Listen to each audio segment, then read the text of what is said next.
A couple of months ago, a man called me wanting to give money away. He said the Lord spoke to him to get $1,000 to a family that was in need. Of course, he didn't want the destitute family to know that he was the giver. He was simply trying to obey the Lord in helping someone out in need.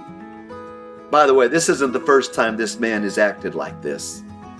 I can honestly say I pastor a church filled with generous people just like the man I mentioned. Some of the richest people I know are some of the most generous people I know. They look for the needy and do everything in their power to help them, anonymously. They would literally give the shirt off their back to someone in dire straits. I know very few people who are stingy.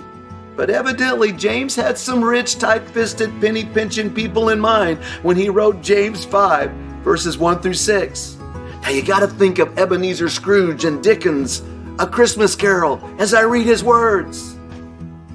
Now listen, you rich people. Weep and wail because of the misery that's coming on you. Your wealth has rotted, and moths have eaten your clothes. Your gold and silver are corroded. Their corrosion will testify against you and eat your flesh like fire. You have hoarded wealth in the last days. Look, the wages you failed to pay the workers who mowed your fields are crying out against you. The cries of the harvesters have reached the ears of the Lord Almighty. You have lived on earth in luxury and self-indulgence. You have fattened yourself in the day of slaughter. You have condemned and murdered the innocent one who was not opposing you. Wow. James does not condemn wealth. He denounces the wealthy hoarding while the poor struggle. James slams the so-called affluent who are motivated by greed. He condemns injustice served out by the rich who even withheld their workers their rightful wage. James painted a picture of the rich living in luxury and self-indulgence while the poor unspeakably suffered. The ultimate indictment against rich oppressors was that they had brought condemnation and judgment upon the innocent who could offer no resistance. What had started out to be all about the rich obtaining money ended up in the rich murdering blameless victims who were not opposing them. The rich seemed to be totally insensitive to killing if it served their own financial interests. Those living a sinful life were to weep and wail because the Lord Almighty had heard the cries of the oppressed and would settle the score. Misery would come upon the greedy, and their wealth would deteriorate and even testify against them as it ate their flesh like fire.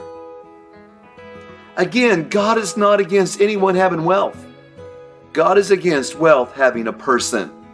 And wealth, according to the Bible, is like a fire. It can be good, but it can be dangerous. God stands totally against the rich misusing the poor to get to the top. God stands opposed to materialism and greediness and self-indulgence that oppresses anyone, especially the poor, for selfish purposes. James has already stated that religion that God the Father accepts as pure and faultless is this: to look after orphans and widows in their distress.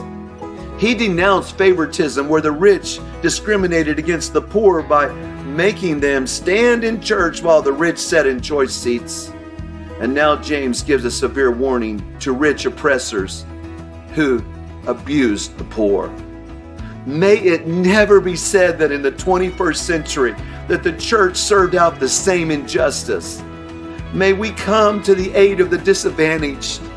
May we remember the words of Jesus in the Nazareth synagogue who said, "The Spirit of the Lord is on me because He has anointed me to proclaim good news to the poor."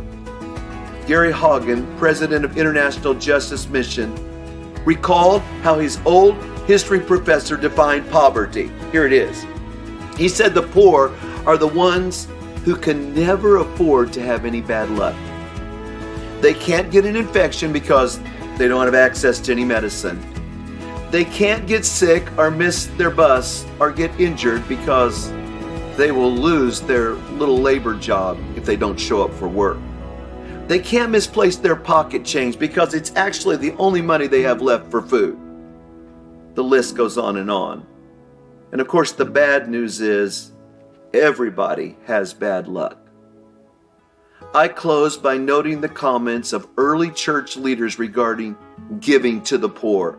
Ambrose, who is a major theologian and church leader in the 4th century, he wrote these words: "There is your brother, naked and crying, and you stand confused over the choice of an attractive floor covering?" Basil the Great, who was a theologian and bishop in modern-day Turkey in the 4th century, wrote, "The bread you do not use is the bread of the hungry. The garment hanging in your wardrobe is the garment of the person who is naked. The shoes you do not wear are the shoes of the one who is barefoot. And the money you keep locked away is the money of the poor." John Chrysostom, theologian and pastor also of the 4th century, said this: "The almsgiver is a harbor for those in necessity. A harbor receives all who have encountered shipwreck and frees them from danger, whether they are bad or good. It escorts them into his own shelter." So you likewise, when you see on earth the man who has encountered the shipwreck of poverty, and do not judge him. Do not judge him.